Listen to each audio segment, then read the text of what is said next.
4 hours after a shooting and high-speed chase through 5 Missouri counties, 2 men are facing multiple charges. Good evening, I'm Bailey Harbit. And I'm Katie Link. Today, authorities released the names of the 2 men they arrested yesterday. 34-year-old Reuben Harris is charged with robbery, assault, and armed criminal action for events in Callaway County. He's currently in the Camden County Jail. 33-year-old Ryan Rummins is in the hospital in Springfield, but will be transported to jail after he's released. The standoff between police and officers and the suspects happened near the intersection of US 54 and State Road Y in Osage Beach.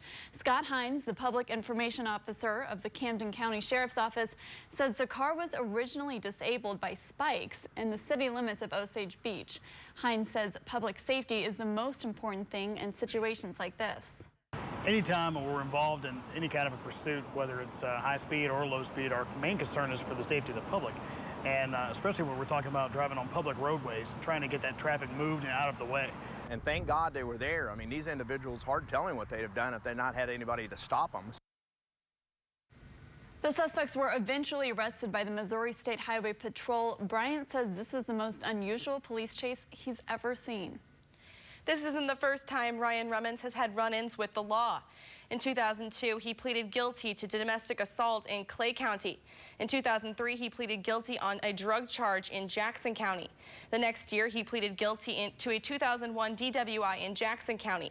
In 2007, Rummins pleaded guilty in Macon County to resisting arrest, driving without a license, and assault of a worker in a construction zone. He was sentenced to 3 years for resisting arrest, 1 year for driving without a license, and 2 years for the assault. Most recently, Rummins pleaded guilty to a 2008 DWI and resisting arrest in Caldwell County. The St. Joseph News-Gazette reports in the 2009 case, Rummins led authorities through 2 counties involving a stolen vehicle out of Greenview, Missouri. Meanwhile, the auto body shop in Callaway County where the shooting took place is still closed today. KOMU 8 stopped by RC Auto Body on Jade Road earlier. There was a sign out front that said closed due to unforeseen circumstances. Still no word on the extent of that employee's injuries. A man is in stable condition after being shot yesterday just west of Jefferson City. The Cole County Sheriff's Department received a call after neighbors heard a gunshot on the corner of Jasper Lane and South Brooks Drive. Deputies took 3 suspects into custody, including one of the homeowners at the crime scene.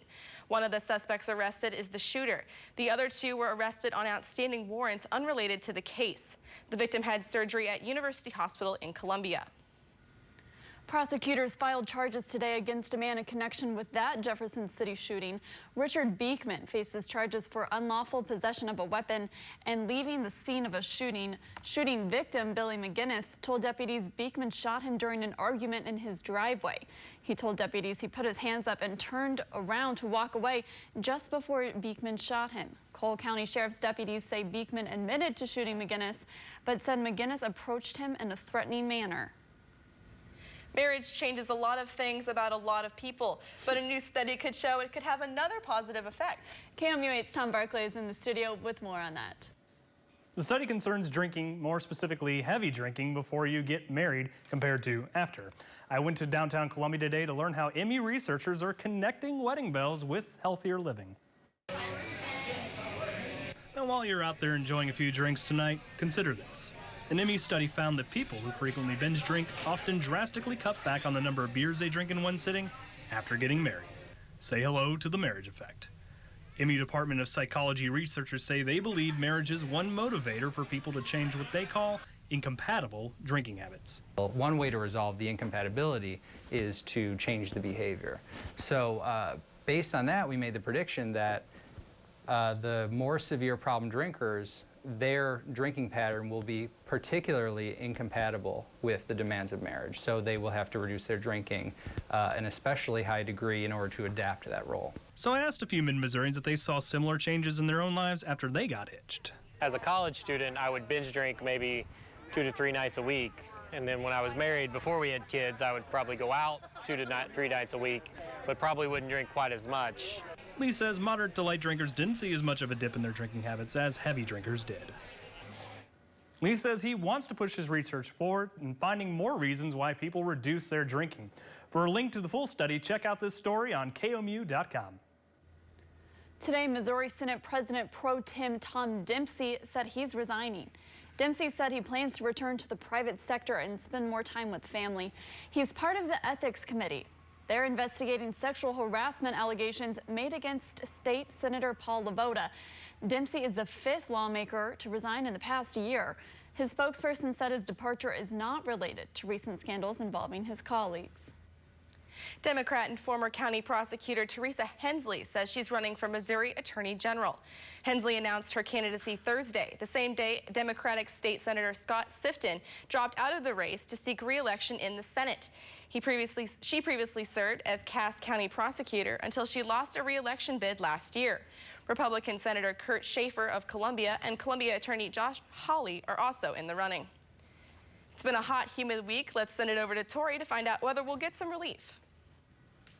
Thanks. It is going to be another calm, pleasant evening out there for us tonight, but we do have more heat and humidity on the way. Right now, though, high pressure is continuing to keep our winds very, very calm out of the west, right around 6 miles per hour here in Columbia. Satellite and radar checking in at very, very clear skies still. We are wanting to see a few light rain showers just northwest of our KOMU 8 viewing area this evening. Otherwise, we have plenty more sunshine in store for your Saturday. So with that, our sunsets numbers are going to be at a 9 at noon and at 2 o'clock tomorrow afternoon. So you will need the sunscreen, sunglasses, all of that good stuff if you're going to be out and about it all this weekend. And as always, our Sun Sense is brought to you by Despain Casey Dermatology Center and Medical Spa. We'll take a look at how hot it's going to get this weekend and our next rain chances in just a little bit. The latest polls mean bad news for Hillary Clinton. And video rental stores react to increasingly popular streaming movie services. We'll be right back.